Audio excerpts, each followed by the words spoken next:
मेरा नाम एडवोकेट फाल्गुनी ब्रह्मभट्ट है। मैं वार्ड 59 से इंडिपेंडेंट कैंडिडेट हूँ। 11 कैंडिडेट से टोटल, उसमें 10 जेंट्स है और मैं इकलौती औरत हूँ। तो आज ये कैंपेनिंग जो है कहाँ से कहाँ तक जा रही है? ये हमारी कैंपेनिंग अभी यहाँ से शुरू होगी, वहाँ लेफ्ट से पर्ल हाइट से लेके वर्सोवा गांव से निकल के फिर शिव मंदिर के पास ख़त्म होगी।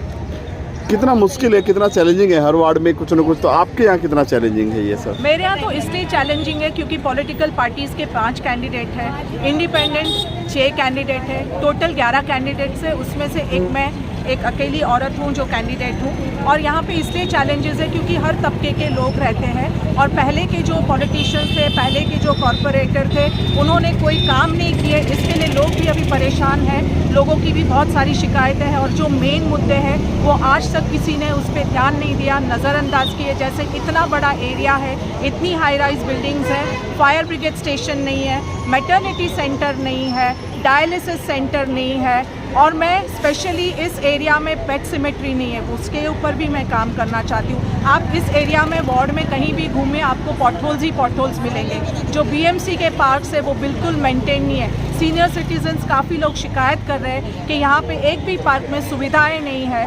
बीएमसी के इतने सारे फंड्स उनको मिलते हैं लेकिन वो फंड्स इतने सालों में, अभी रिसेंटली 5 करोड़ का फंड उनको मिला था गार्डन्स का डेवलपमेंट करने के लिए, कहीं भी फंड्स का उपयोग नहीं हुआ है। तो अभी लोग परेशान हो गए पॉलिटिकल पार्टीज से, उनके कैंडिडेट से, क्योंकि सब 5 साल में एक बार दिखते हैं। मैं पिछले 3 साल से जो कॉरपोरेटर ने काम करना चाहिए था, मेरा एक वॉइस ऑफ सिटी करके व्हाट्सएप ग्रुप है, इधर की सारी समस्याएं जो सिविक इश्यूज़ है मैं अकेली उसको हैंडल करती थी बिना किसी पोजीशन के। मेरे पास कंप्लेंट्स आती थी तो मैं कंप्लेंट्स वार्ड ऑफिस में फॉरवर्ड करके उसको सॉल्व करती थी। लोग भी परेशान हैं, सीनियर सिटीजन्स, पेडेस्ट्रिशियंस और सारे लोग जो है, मतलब एक ऐसा व्यक्ति नहीं है प्रोफेशनल जो परेशान नहीं है। तो लोग अब चाह रहे बदलाव आना चाहिए और वो बदलाव हम लाएंगे।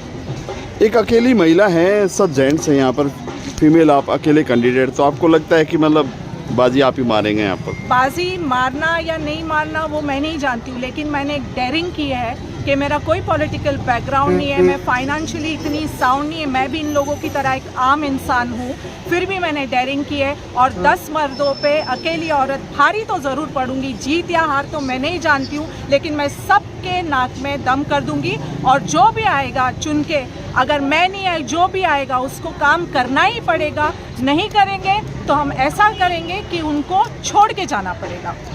इस बार थोड़ा कांटे की टक्कर है हर वार्ड में, आपके नहीं सभी जगह पर बहुत सारे मुद्दे हैं। तो इस बार मेन मुद्दा क्या है जो आप, मेरा मेन, क्योंकि आपका एरिया ऐसा हिंदू मुस्लिम दोनों यहाँ पे 50-50 का एरिया है। यही तो है ना, मैं इसी चीज़ को ख़त्म करना चाहती हूँ। हिंदू मुसलमान पे वोट मत मांगो, पार्टी के सिंबल पे वोट मत मांगो, आप मराठी और वर्सोवा कोली, गुजराती कोली पे वोट मत मांगो। आपको वोट मांगना है तो काम के बलबूते पे मांगे। और जो भी इतने सारे कैंडिडेट्स है, एक इंसान मेरे अलावा दिखा दे कि इस पूरे एरिया में किसी ने काम किया हो, पब्लिक की सेवा की हो या पब्लिक का एक काम भी किया हो ना, तो मैं कुछ भी हारने को तैयार हूँ।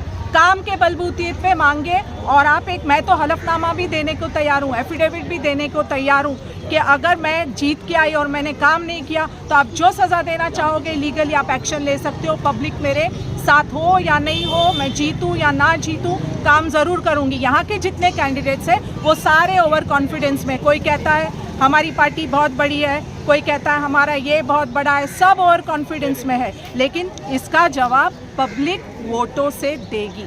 आपका एरिया कितना बड़ा है और कितनी आबादी है यहाँ? 49,000 की आबादी उसमें वोटर्स है।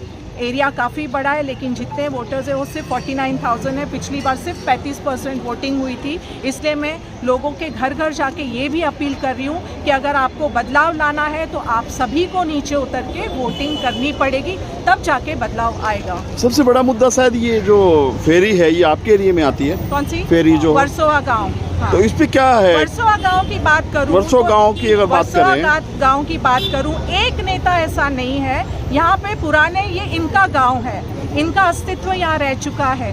फिश मार्केट नहीं है इनके लिए। अभी भी आप देखेंगे तो उधर कोली औरतें रास्ते पे बैठ के मच्छी बेच रही है, लेकिन इनकी आवाज़ कोई नहीं, पॉलिटिकल पार्टीज के पीछे, पर इनकी आवाज़ कोई नहीं उठा रहा है। फिश मार्केट की आवाज़ मैंने उठाई है कि अगर मैं चुन के आई तो मैं इनको फिश मार्केट बना के दूंगी। ये सारे मुद्दे कोई नहीं उठा रहा है। सब जातिवाद पे वोट मांग रहे हैं, सब बोल रहे हैं हम ये करेंगे। किया किसी ने नहीं है। अगर आप लोग अपनी पार्टी के बलबूते पे आ रहे हैं तो कौन से ऐसे नेता ने ऐसा काम किया है कि भाई आपको फिश मार्केट तक नहीं, इतने सालों में 60 साल हो गए, 70 साल हो गए, फिश मार्केट नहीं है। जोड़ने की बात कही जा रही है मालवनी से, के वोट मांग रहे हैं। मैं जोड़ने की बात कर रही हूँ, चाहे वो हिंदू हो, मुसलमान हो, कोई भी हो, हर जाति धर्म के इंसान को इक्वल रहना चाहिए, उनको सभी को साथ में खड़े रहना चाहिए। ये काट के वोट बांट के करने की ज़रूरत नहीं है। हिंदू मुसलमान मत करो, काम करके दिखाओ। अब बदलाव की ज़रूरत है। सबसे गंदा वार्ड 959 है यहाँ पे।